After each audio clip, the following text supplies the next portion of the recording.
Welcome to the FEI podcast, where financial leaders come to think forward, lead with confidence, and navigate what's next. For more than 95 years, Financial Executives International has brought together financial leaders to share insight, shape strategy, and elevate the profession. This is where those conversations continue. Real perspectives from the people making the decisions. Real strategies from inside the moments that matter most. What you see is the outcome. What shaped it is what we explore. I'm Heather Cole, your host. As a finance leader, executive coach, and proud member of FEI, I'm here to bring you conversations that go deeper, from leadership and strategy to innovation and the future of finance. Because what shaped the outcome is often where the real lesson lives. If you've ever found yourself wondering, am I doing this right? You're in the right place. Let's get into it. In today's conversation, we've recorded it here live at the FEI Leaders Forum in San Antonio, and this is one that every CFO and finance leader should hear. My guest is Dolly Lalvani. She's a CPA, a finance leader whose journey spans India, Belize, and the United States. Dolly's story is grounded in resilience, service, mentorship, and the power of refusing to quit. From knowing she wanted to become a CPA at just 5 years old, to being encouraged by her father's unforgettable words, "I didn't raise a quitter." Dolly's story is a reminder that leadership is often shaped long before we ever step into the boardroom. But this episode is not just about Dolly's personal journey, it's about what modern leaders in finance need now.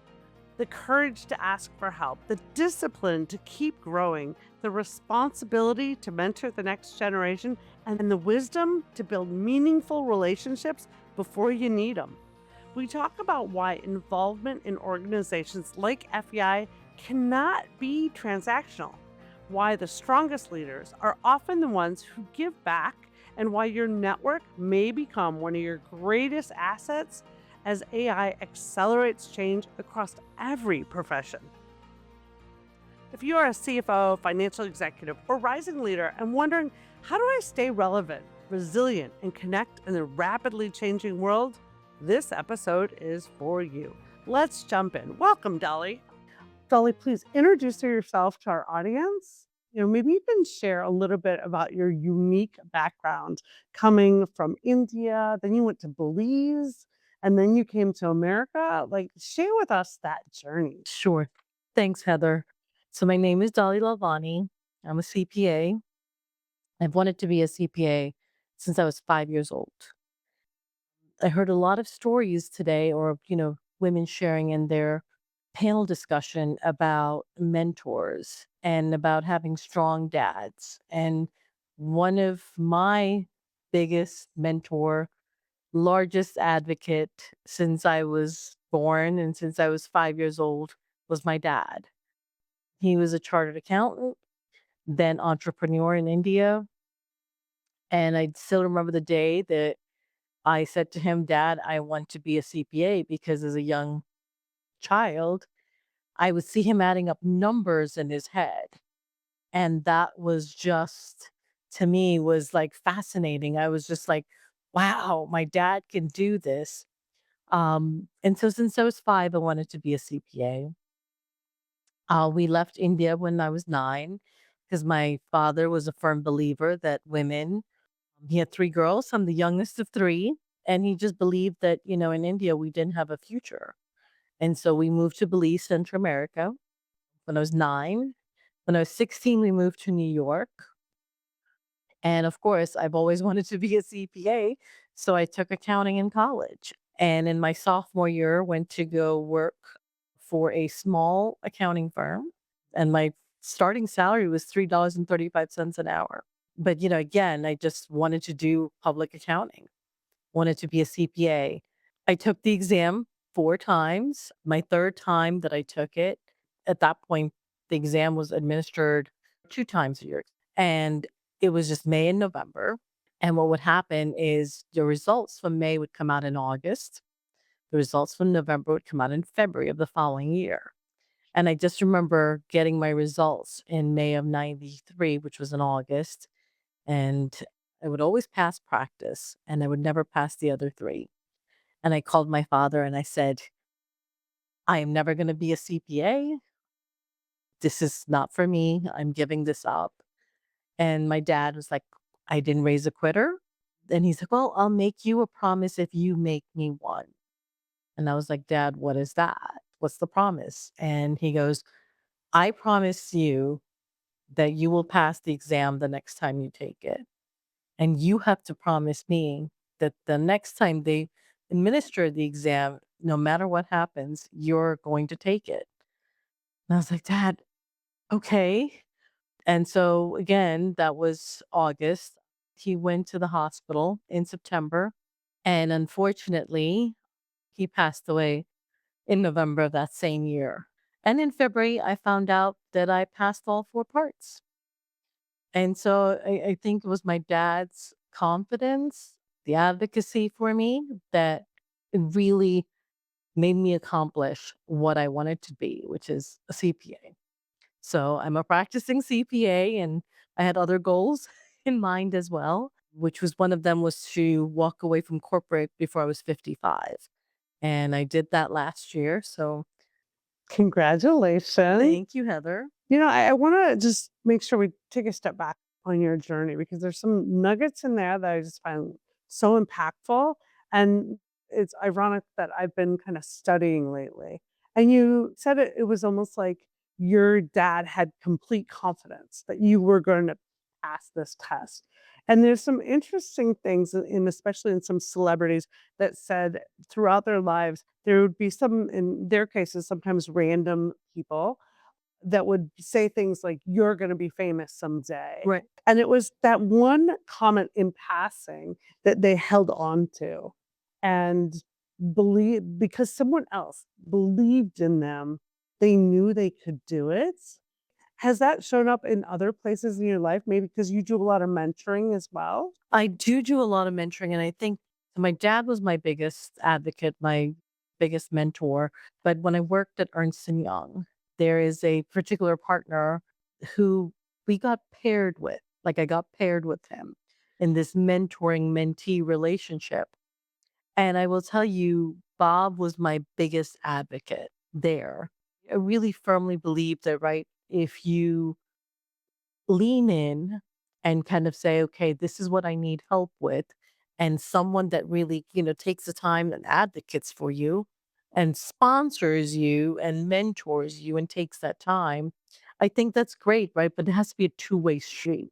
And so I usually now what I do is I pay it forward and I mentor younger aspiring CPAs. I mentor college students. I mentor my nephews. I mentor anybody that, wants to be mentored.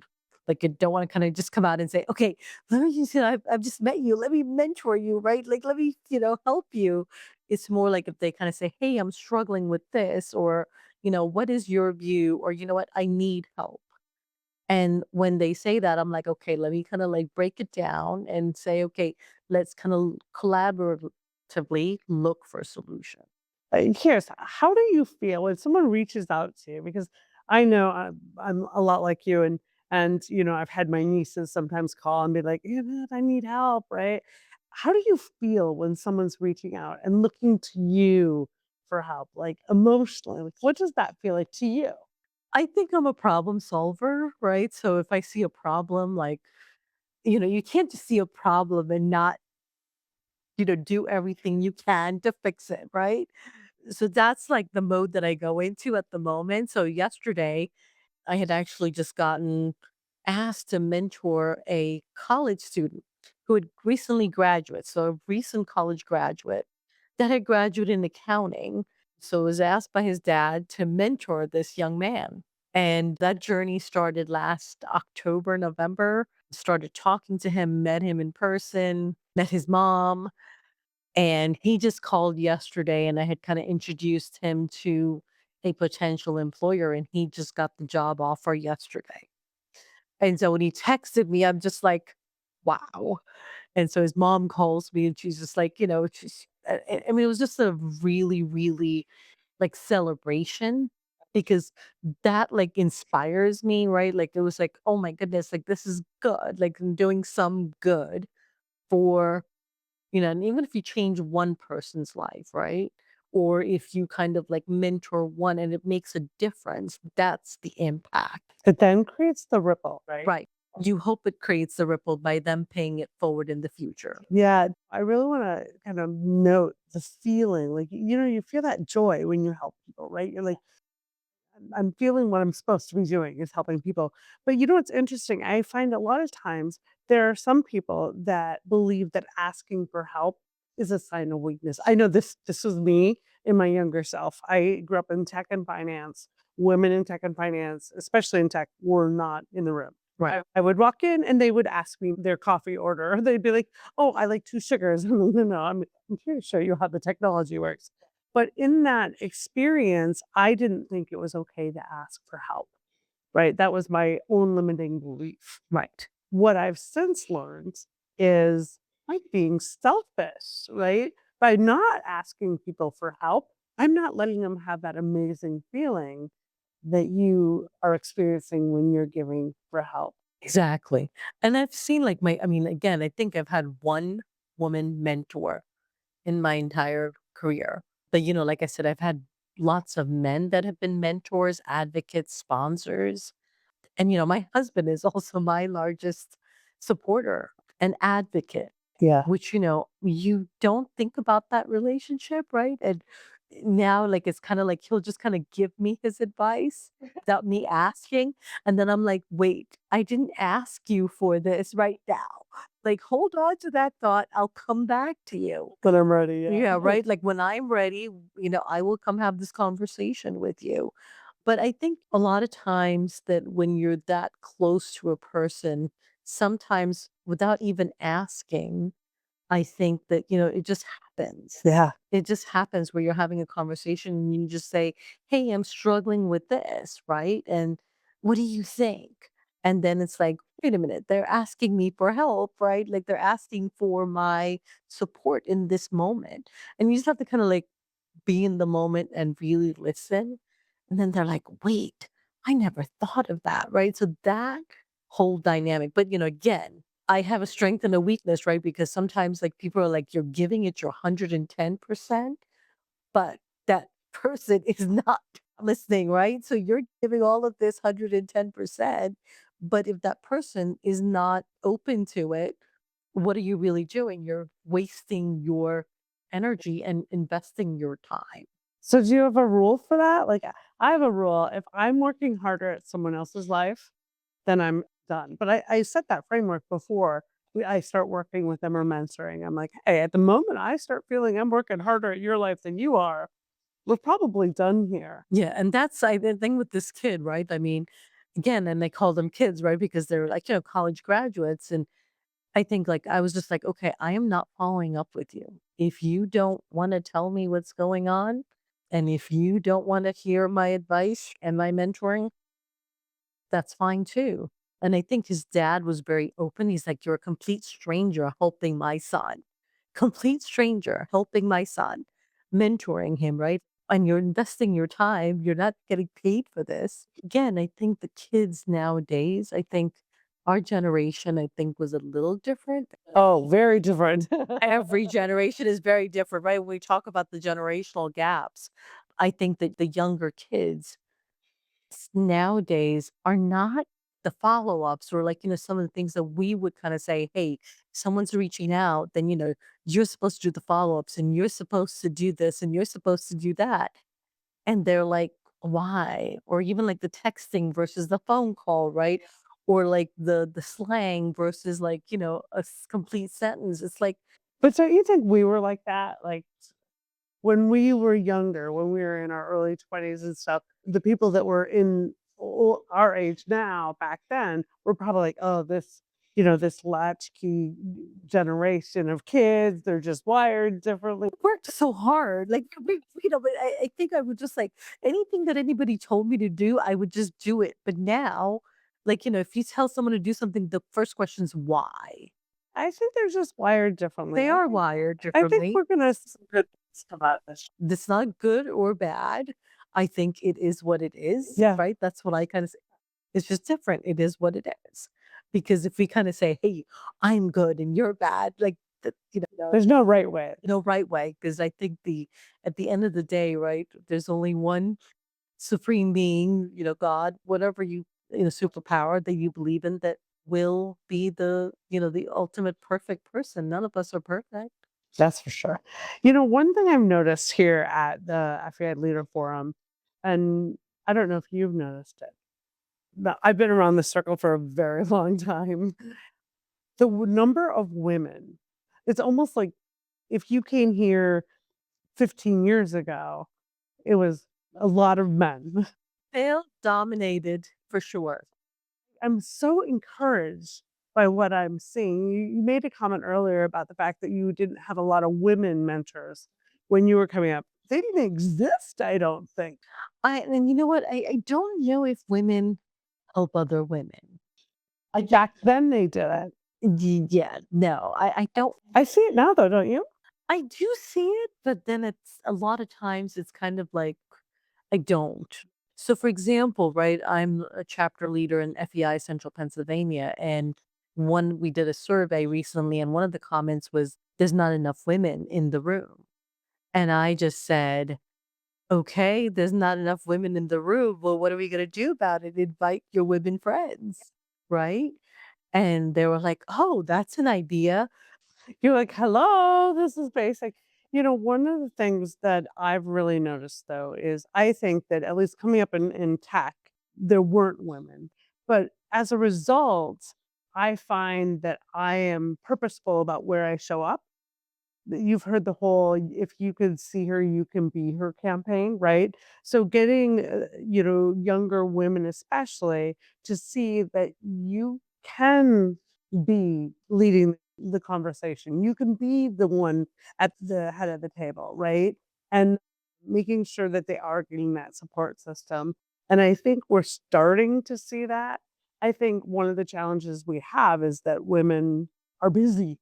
Women are busy. I mean, yeah, there were a lot of hats, right? And what we heard, right, Alice say about priorities in the moment, right?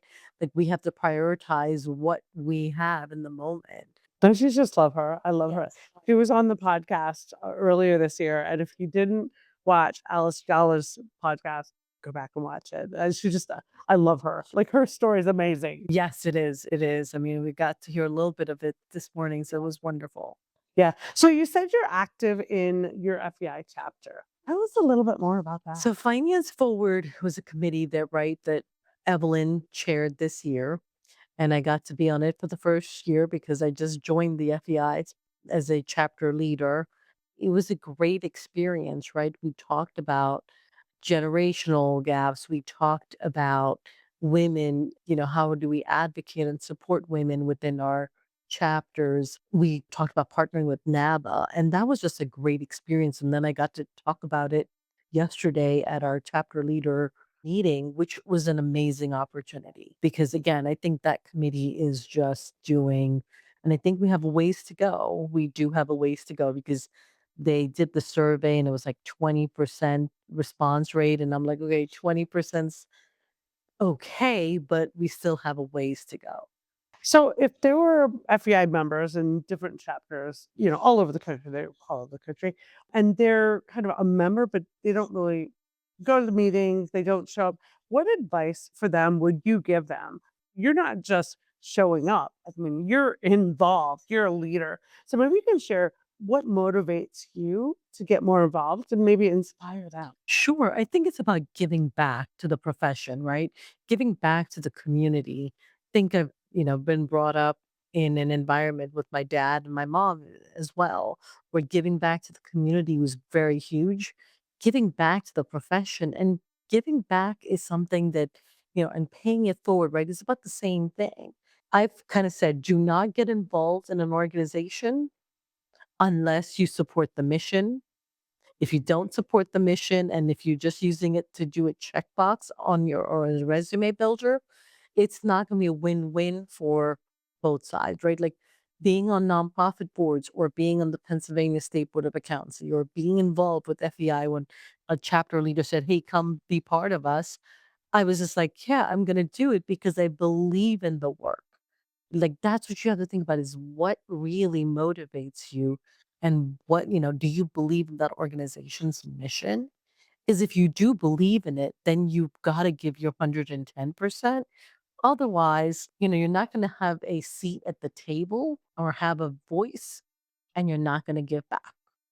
Well, I've also known in my time working on the FEA, both the Tampa board over the years and then on the national board, and then doing things like the podcast and speaking here at this event, I think the connections that you make when you get involved, I mean, yes, you could show up and attend some sessions, so you're going to meet some amazing people.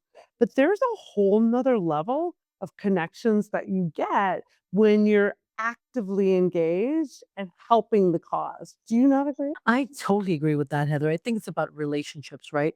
We talked about that earlier, right? It's about relationships because if you just going to think about it from a transactional standpoint, it's not going to be a win-win. You can't think of things like, oh, well, it's a win for me, but it's a lose for you.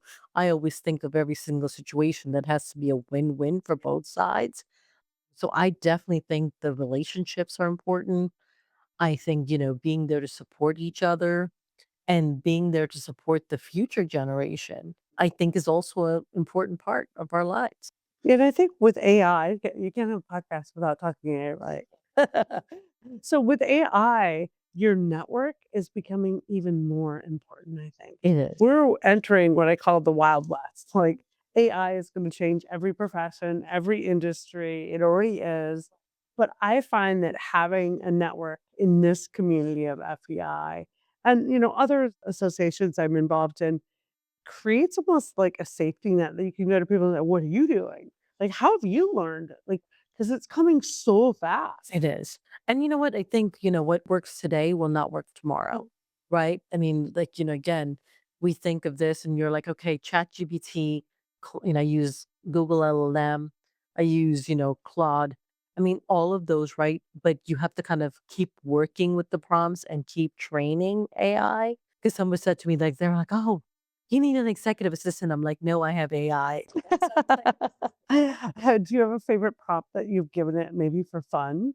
That you've given it that you're like, "Oh my gosh, do this. It's super fun." I don't think I have one, but I think I heard a funny story because I'm involved with other organizations. And I think this person said, I think AI is a man because it just told me to take a deep breath and don't stress. Have you named your AI? I have not named my AI because I just go and say, okay, I'm just like very like non-conversation, like just, here's the prompt and just do it. We're here in San Antonio, and my husband and I went and traveled, and oh my gosh, San Antonio is beautiful. I had no idea. I'd never been here. So we walked all over, and Teddy Roosevelt spent quite a bit of time here and like got the Rough Riders to come on board. And so I was like, Teddy Roosevelt, I put in chat, what advice would Teddy Roosevelt give me today if he was still alive? Try that prompt. It's quite entertaining. And then I got down this like whole rabbit hole of try it like Benjamin Franklin or Eleanor Roosevelt, George Washington. Like pick your favorite historic figure and ask it what advice, because I don't know about you, my chat knows a lot about me. I actually think it might know more than my husband does. Shh, don't tell him. Yeah. So, any other advice for FEI members, especially? Growth mindset. I think that came out today, right? If you don't grow, then you die, right? So have that growth mindset, have the curiosity, and I always, whenever I go to any events, if I see a woman standing alone, I usually go up and welcome her. It doesn't matter and strike a conversation, and you never know where that conversation goes. I just can't see women standing alone in a corner. I've met all my very closest friends at a conference. Right. I don't know what it is. They don't end up living down the street from me for some reason. But my closest, what I would call my inner circle, they were all people I met somewhere at some conference that were there to learn and to grow. Right. There you go. Yeah. Well, excellent. So I wanted to talk a little bit more about your work at NASBA. Okay. Now, tell us kind of how did you get involved in that? What's your role there? Sure. So, as being part of the Pennsylvania, so I got nominated by the governor and confirmed by the Senate That's a huge deal. 2008. She just says that. I just got nominated by the governor, but you said it just like on the slide, like it's an everyday thing. Like that's a huge honor. Thank you. But yes, in 2008, I got on the Pennsylvania State Board of Accountancy, and I was working at Ernst& and Young at the time. And strangely enough, the practice, right? So the leaders of Ernst& and Young, yes, they were very supportive of NASBA and very supportive of state boards because of the regulators. But unfortunately, the practice office is not because you're giving up chargeable hours. That was still a thing. It's still a thing now. And I just remember it being like, oh, that's a resume builder from an Ernst& and Young perspective. I went to go work for Ernst& and Young for 10 years, then went to go work for KPMG, and that partner there, like, their group was like, "No, you have to go to NASBA's conference." And so I'm like, "Okay, I'm on the state board. Nobody has gone. I'm going because I got told by my employer that I could go." And that started that relationship with NASBA, with Pennsylvania, where I was like, okay, like, and then getting involved with committees. And it's like the NASBA family, it's all the state boards, including Puerto Rico. And so being involved in committees and then got on their board for 1 year, which was an amazing experience. And now I'm still involved. Like I'm on the audit committee now. I was on the ANF committee previously, the administration and finance. And I think that, right, is the regulators. But then you have this, what are other state boards struggling with? What are their challenges? Similar to what we're seeing in our chapters, right? Like we have some of the similar challenges, but you have some, different ideas, you have some different perspectives, you have some different views. But at the end of the day, we're all coming together to talk about what our challenges are, what are the views, what's going on with the exam, what's going on with PE, private equity, alternative factor structures. Like we have these conversations which are ongoing. And that, NASBA again, you have to be a state board member to get on NASBA. So again, and now I'm doing my second stint on our Pennsylvania State Board. I just got nominated in October of 2024 by the governor and confirmed by the Senate again. So, Dolly, I get this impression of you that I'm going to call you like a raise my hand girl because I feel like you do so much for these organizations. You clearly don't get involved unless you're willing to get involved.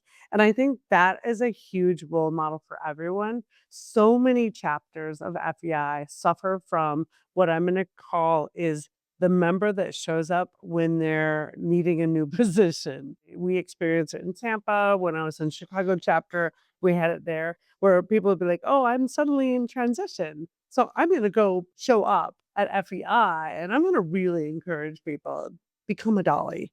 Don't just show up for your chapter meetings, Right. but like show up and get involved because the connections and the relationships that you meet in not just in your chapters, but when you come to these national events, Right. it exposes you to honestly a lifeline. Like if you had a question on anything related to finance, the answer is in the room. Right, exactly. Because, we have we're smart folks that are there, or that are here, right? And this is my first time attending FEI conference, and Welcome. it's my first time, and I am just thoroughly, thoroughly amazed.